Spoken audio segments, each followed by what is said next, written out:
Welcome back to the channel. My name's Adrian. Today I'm going to take my review of Shrike, which according to the 2025 Ennie Awards, it is the best adventure long form. So I was recently having a look at the awards, and I noticed that this had won, and I was like, I picked this book up I think it's about 2 months ago on a bundle of holding sort of bundle, and I started reading it back then. I thought, this is really interesting. It reminds me of The Divine Comedy by Dante, which is his sort of adventure into hell.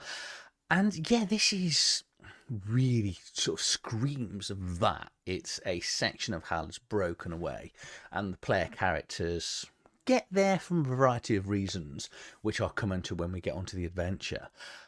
And it's made me win that award. Thought, right, let's get back into it and properly have another look at the book so I can bring it onto the channel to discuss it and sort of take you through why I think this won the award. And before we get into it, I picked up my copy. Well, it links through to DriveThruRPG, so if you want to pick up your copy there. So it's only available on DriveThruRPG as PDF copy at this moment in time, but however, it does come with some lots of goodies. You've got some soundtracks here. I think it was 10 different soundtracks, some VTT images, an alternate version if the Mac and for iPad as well, and then you've got a character sheet as well as a fillable character sheet alongside it. So this book, it's an adventure. Well, it's a combined sort of one adventure, but there's lots of different locations, mini dungeons, point crawl in here. It's 167 pages. Here we go. So it does say physical copies available on the publisher's website. What I'll do is I'll find that and I'll put that down in the video description as well. So if you want physical copies, go and grab them there. If you're happy with PDFs, please do consider using my affiliate link. I'll put that into the video as well. Because say I do use my money to buy things as well as anything generated off the affiliate link. So what we've got in here is 46 unique point crawl locations, 3 detailed dungeons, including a waterlogged cave of iron coffins, 5 scheming factions, which are cool, 2 of which can't see each other, which we'll come on to when we get into the book. 40 plus monsters, which is sort of shoved in the sort of placed at the back of the book, so that's nice. They're there, all complete together. And then 37 brand new magic items, as well as this sort of nameless impaled god on here. So yeah, let's just stop beating around the bush and just get into the book itself. So we're going to start off with the cover here, which, as you can see, so the Shrike is this. So it's the building. It's not really a building. It's more of a monument type thing. But we'll get into that as we get into the book. As ever with these reviews and sort of go through the books, there will be modest spoilers. So I'm not going to try and spoil anything particular, but if you are going to be wanting to play this, it might be a good time to sort of get out of the video, go and explain to your games master, send them to go and buy this.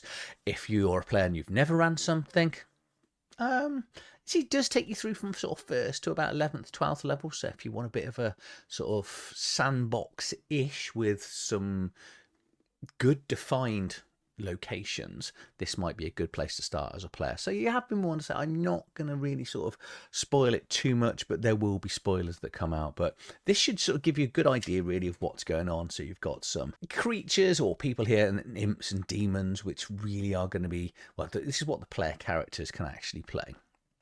So here you have the Shrike itself. So right at the top of this, we've got this nameless god that is stuck on this sort of the barb that goes through him, and his blood is coming down constantly. Then we've got a variety of different locations that the players will go out and find and discover.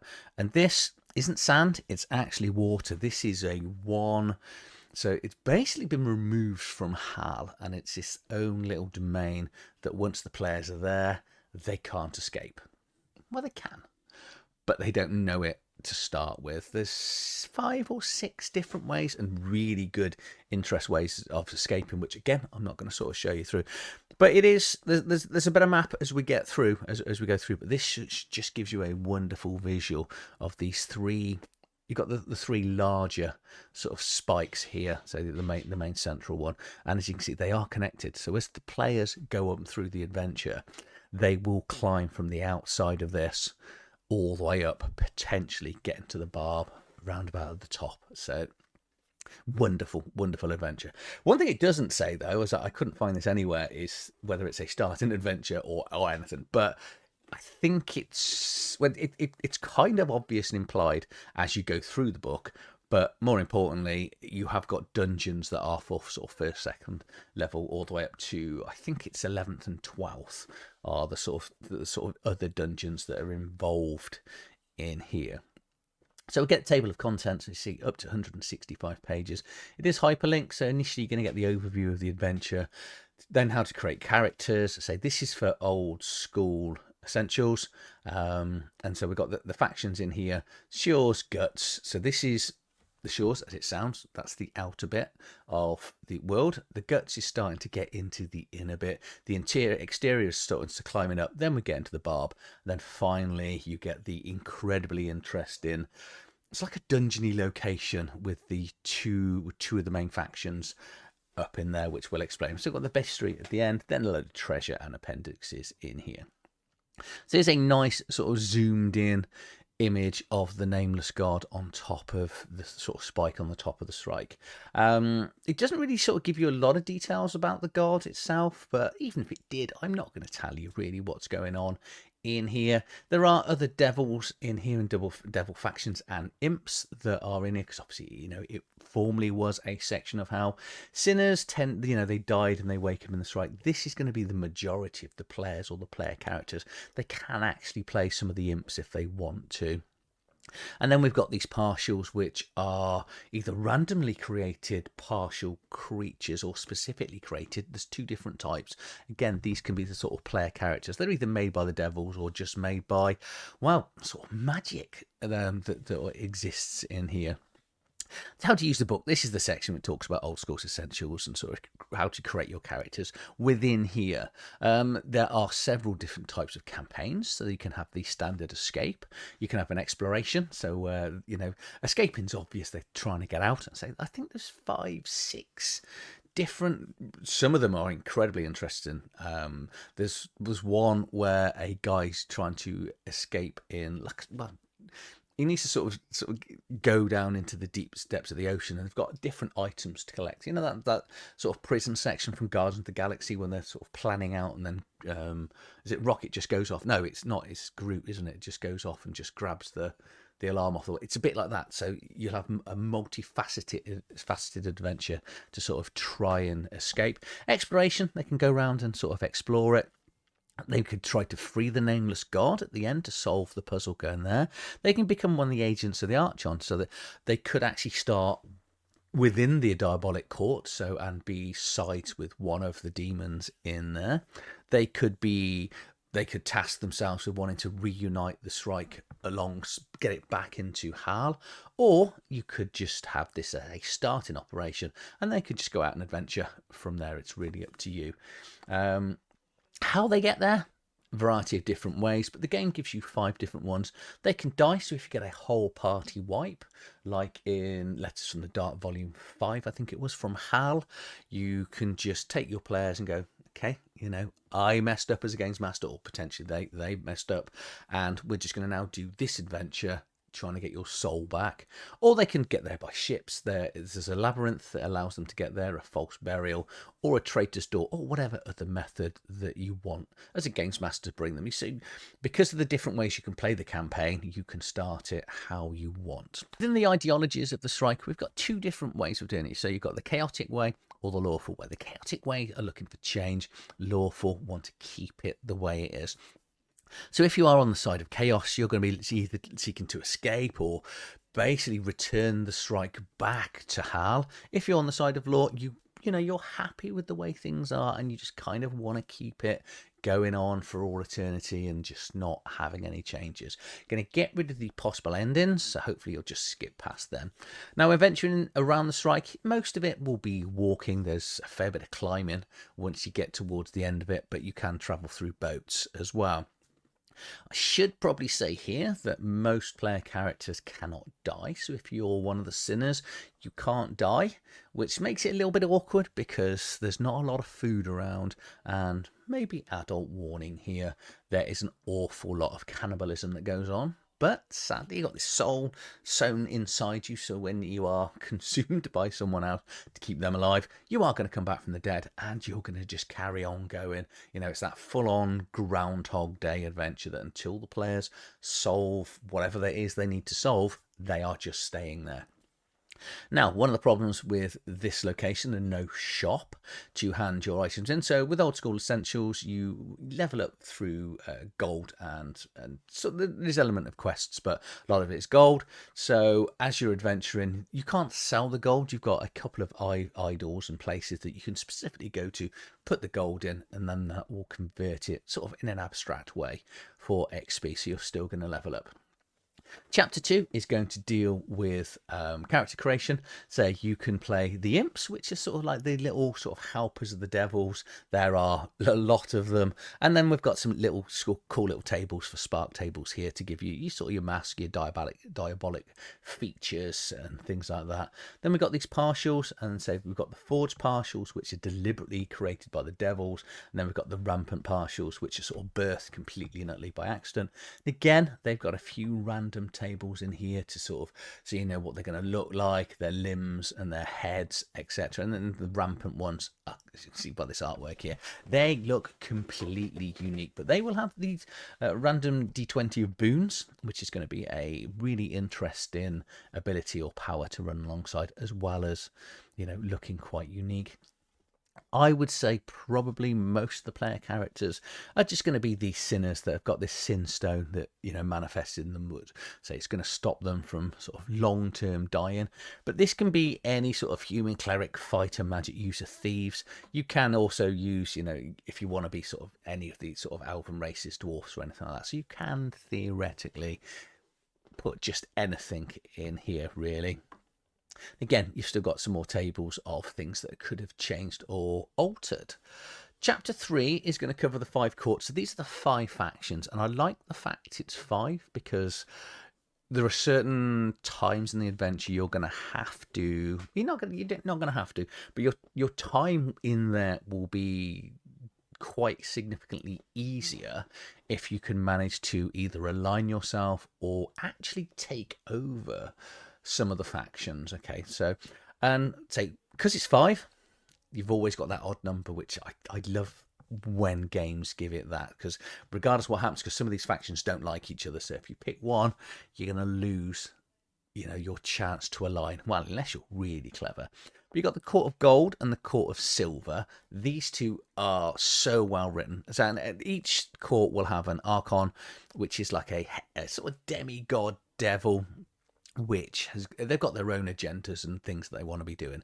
But the main intrigue going on with the Courts of Silver and Gold is, other than the main archons, that the rest of them have kind of forgotten that the other half exists. So there's times in the adventure that if you're interacting with the gold ones, they can't see the silver, and vice versa. And once you get to the end where there's this big party going on, and one faction's having a party and the one other faction's in mourning, and you've got to kind of interact with each other, and they can't see each other, and you've got to sort of swap over, which I'll basically explain when we get to it, but it's absolutely brilliant. Then we've got the Court of Salt here, which the main creature here is a leviathan that is swims in the oceans that surround all the islands. We've got the Court of Iron, and their main ongoing goal is his consort. Yeah, his consort has died, and he's basically trying to sort of put it back together, and so he can leave. And then we've got the Court of Air, which has been protecting these eggs for a long time. This is like a giant sort of birdie type vulture, it says, yeah, here. And it's trying to protect these eggs that it's hoping to hatch at one stage. Each of the archons, you can either say you can side with them or go against them, and it will detail all of them, their personalities, their ideology, as well as if you have them as an ally as well as a foe. It's really interesting. So I like it's 5 because 5 also isn't too many. And then we've got these few other sort of major notable NPCs in here. We've got Valafar, which actually, if the players want to start in here as an adventure, you can align them with Valafar from there. And he's the Lord of Creeping Beasts, which is this giant rat that might be worthwhile sort of getting close to, because as a rat it knows all the tunnels and can get around very, very easily. We've got Auditor Yommel, who is it's basically an archangel that has been tasked to keep an eye on the Shrike, and unfortunately, as it's been pulled away from Hal, they are stuck there as well, and they've got a few things that they can ask the players to do to try and bring it back to house, so he doesn't have to be here forever. And then we've got the avatar of the nameless god that I just kind of want to just skip on as we go. Maybe I should have mentioned the artwork at some stage. The artwork in this is absolutely fantastic. So this is what reminds me of the Divine Comedy, because it's done and stylized in exactly the same way. It's a brilliant looking book as well from start to finish. Chapter 4 then is the short. So the rest of the book now, other than the bestiary and the magic items, are the adventure, and it will detail a few starting areas that you can go with, and also got weather. The weather's a D6, sorry, 2D6, which I like because we've got that sort of arc where more often than not 7's going to be the average roll, so the weather isn't going to change as often, but we have got quite a lot of different weathers, and then some nice extremes once we get to the 2, 3, 11 and 12. Now here's your map of the world. So this is where the players are stuck, and this is a point sort of crawl place. So here is the main island with the Cove of Iron Coffins and the Stelligan Labyrinth, which is sort of they're the two of the main locations within the main island. However, they can sail. So if they can get hold of a ship somewhere, they can go off to a variety of different locations. So we've got like the far spine up here, and it tells you how many sort of days sailing things are away. All these locations are detailed within each section, as well as a ton of NPCs and the descriptions and what the NPCs are looking at. You'll also see the arrows going off. So if they head out from the Salky Rocks, they go, do you know what? We're off. We're just going to keep sailing for the sun. I say sun, there really isn't any sun. The weather, well, other than the weather changing, but the days don't change in here. It's a constant day, night, everything very much feels the same. But if they sail off from the Salky Rocks, they are going to appear in the far spine after, so it's 3 days. So, you know, you can, as a games master, sort of explain where they're going. You might not, I wouldn't even let them know this initially, and they'll let them sail off, and then they will just see something appear, and then eventually, because the size of the spire, they're going to realize they are basically stuck in this tiny little globe, planet, whatever it may be, however you choose to describe it, they are stuck there. You know, even if they go off the Grand Sluice, they're going to come back out at Long Point. But each of the adventures are very interesting the way that, and say it's done in I'm trying not to spoil it, but you've got, like, you know, it will go from cottages and Grand Sluice gates, okay, to sort of Long Points, you know, different island locations. And then we've got like this Salky Rocks here with like 40 odd different Salkies on, and random, you know, generating on how to get them. You've got a wrecked ark here, which very much feels like you know, the ark from sort of Noah's Ark. Then we've got the far spine, which is, it's like a tiny little one of the spires really that comes out. And then we get into the Cove of Iron Coffins, which is your first dungeon crawl in here.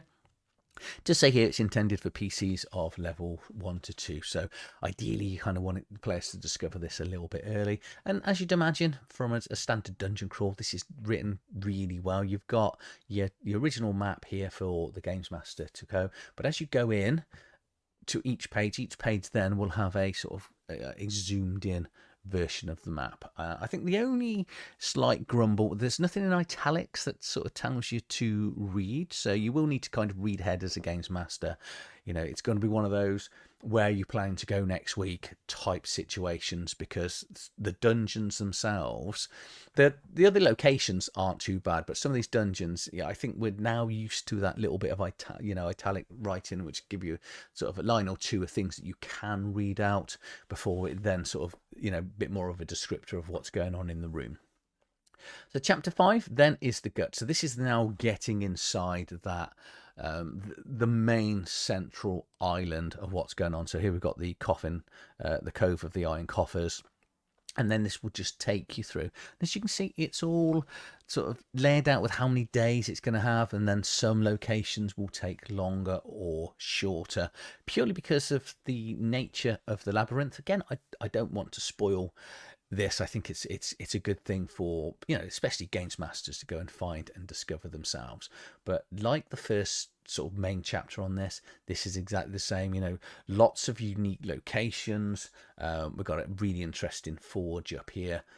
We've got, where's the lakes? I think I might have just, and we've got Volivar's hideout. This is that rat, the rat god. And then we've got another dungeon here, but this is for levels 5 to 6. So you can see how you kind of, what the players are going to need to sort of discover certain things sooner rather than later. I will just quickly talk about the sanguine lanterns that are within this cave, this dungeon here. So we've got a variety of different lanterns, and depending on the lantern they use, they will see different things within the dungeon as you go through, which I don't think I've ever seen that in an adventure ever. Brilliant, absolutely brilliant idea, because as a games master, and players, you're just getting that little bit of more replayability and interest in this, because obviously they don't find a certain torch, because you can hint that there are different ones. They're going to want to try and find the other ones as well. So I think 2 of them were in there. Others, they're going to need to go to other places.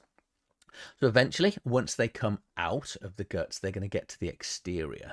Okay, and now this is where they're going to be doing the vertical climb up and out the spires. So we've got 3 different spires. We've got the main one with the unnamed god in the middle, and then the 2 outer ones here. And as you can see, we've got a snow line here. So this is so high up, it's actually above the snow line. And there's combat rules in here for fighting in a vertical environment. I probably should have said this earlier, each of the locations here so throughout the book will have the adjacent places they can go to, as well as time frames as and when needed. But they're going to be going through the outside, and it's really bizarre, because you got like this ship here which is just sort of stuck in the side of the mountain, and they're going to be climbing these chains, which even the thought of this doesn't fill me with hope that players are going to actually survive it. But as they're going up this sort of sinister island with so we've got like this spider witch thing that they can find, and they'll come across things like wedding chapels, and then you've got Yommel's house here, which is like this picturesque. He's the celestial auditor that we talked about right at the start, and he just lives in this, what you'd imagine would be a nice, beautiful house with a garden and stuff. It's just really strange that he's going to come across this. And obviously the court of air, here we go, with the that vulture protecting its birds. And each of these people are going to have their own ideas and agendas that they're going to want the players to go and do when they get there. And then eventually they will head into the barb, and the barb really shakes things up again, because what it does is this becomes a random room generator. So you're rolling a d20 plus the floor here, and they're just going to have different rooms. So if they ever come back, it's never going to be the same. And even you as a games master isn't going to know what happens. And they're going to be randomly rolling for the rooms, and then randomly rolling for the features. And then eventually they will roll high enough to actually end up beneath the ballroom, which is the Palace of the Heart, which is your sort of end game adventure point. And this is what I was saying about the one ballroom sort of dungeon at the start. So this is for levels of 10 to 11 for the players, and there is the sort of the court of the gold and the court of the silver here, and they cannot see each other, and the players are going to need to interact with both. And to interact with each other, they've got this, is it a shawl? I think it is. What's it called? So basically, it's an item they're going to wear that allows them to sort of, they'll then look like a member of the other party, the other court. So the other court can see them. And it's got the rules in here as well. So if the party sees you swapping over, because if you're dressed for the gold, you can interact with the gold, and the silver people, you can still see them, but they can't see you. And then you swap over, but you have to do it hidden, because there are rules that suddenly, if both sides realise what's going on, it's not going to go very well for people. And this is really towards the end of the adventure that should bring it to a close. Well, depending on really what they want to do. So if they're looking to escape the variety of different areas and ways to get out. We've then got the bestiary here, finally, which I think is 40 odd sort of new and unique creatures and monsters that are going to come through some of the random tables here. So like the Knights of Gold and Knights of Iron, so all of the different courts have got their own knights, and you can randomly generate how they look, you know, the funeral clothing, the horn masks, etc. So it's really, really well laid out. We've got some of the water. We haven't really spoke about obviously we've got the big Leviathan in there, but there are other things like, you know, rawhead sharks as well. So because I think I'll just go with this. One of the escapes is towards the bottom of the ocean, and there's lots of things you've got to do to get there, and you've got to find the person to talk about it as well. And that's really, I really appreciate there are, you know, the players could miss out chunks of the adventure to go and find other ways out. However, the adventure is going to flip people back to go, yeah, you can get out. All you need is these, but obviously that is in the spire, so that you have to go and get somewhere else. Final chapter, other than the appendix, I think if I remember, is trade goods. This is just talking about lots of different magic items. Because obviously you're going to be finding things as you go through, and some of them you're going to want to keep, and others, because of the value, you're going to want to hand them in just to sort of gain the XP. And then you've got the hoard treasure tables here as well. And then finally, what we've got, just the 5 different languages that are in here, and then the inspirational reading, which number 1 here is Divine Comedy, which if you've never read, don't get the version I've got, because go and get the translated version, because it's considerably easier to read. But you know, this is pulling on things like Dark Souls, Eden Ring. Okay, so as ever, let's just go through what I really think of this wonderfully written adventure, and I am glad that this is one the Ennie. I haven't, you know, read thousands of adventures, so you know, I can't really directly compare this to, you know, like most people can in the hobby, but I can see why it's won. It is a very, very well written, well structured, and easy to follow Games Master's guide, really, an adventure. Because I think from a Games Master's point of view, you want your adventure to be simple. You know, nice starting places that make sense, variety of different ways to play it, always a massive plus. There was, I think, 5 or 6 different endings, which is even better, because it means that the players, you know, I talk about this on the channel and with other players, you know, you have to give the players a perception of choice when they're doing anything, but this seems to give them a lot of choice. But it's also going to be very easy to follow as a games master, because as much as there's lots of locations, they can't just jump from one location to another. There's a route and a sort of railroad-ish on where they go from one location to the next location. So I think it's going to be very easy to manage, because if you're stuck in one location, most of the time I don't think they can go in more than 3 or 4 locations anyway. You're going to kind of know what the players are wanting to do. I love the idea of not letting the players actually know that they're trapped there initially. They'll probably work it out quite quickly, but like I say, let them have that ship, give them the access to go, that Groundhog Day essence of, you know, we're going to go and sail this way, and then eventually we're going to pop up. But the 5 factions are brilliant. The difference between the gold and the silver, and the fact that they aren't aware of each other, is really good. And as much as it's got a lot of NPCs, which can be a little bit overwhelming for a games master, because of the way it's done, and a lot of them are random tables, you can kind of decide whether you want to go with the random NPCs, or if you're reading through the book, you go, actually, I like this NPC, I want this NPC to be the one there. And what you won't do on your first playthrough, or even probably by your 3rd or 4th playthrough, is just have all these NPCs in there. But as a games master, you've got choice. Again, choice, replayability. I do love the fact that if you want to go down some of the other starting routes as opposed to the death route, and there's a section within the inside where it says, you know, this is where you're going to start if you're working alongside the courts and stuff. It's really, really well laid out. I don't know how many adventures Leo has written, whether this is his first or 20th, but I'll definitely be looking out for more of his stuff. You know, congratulations on winning the Ennie. You must be over the moon. I'm not surprised you've won it. You've nailed this on the head. You know, this is an all-time amazing. Well, it's got to be an amazing book. It's existed for like 500 years.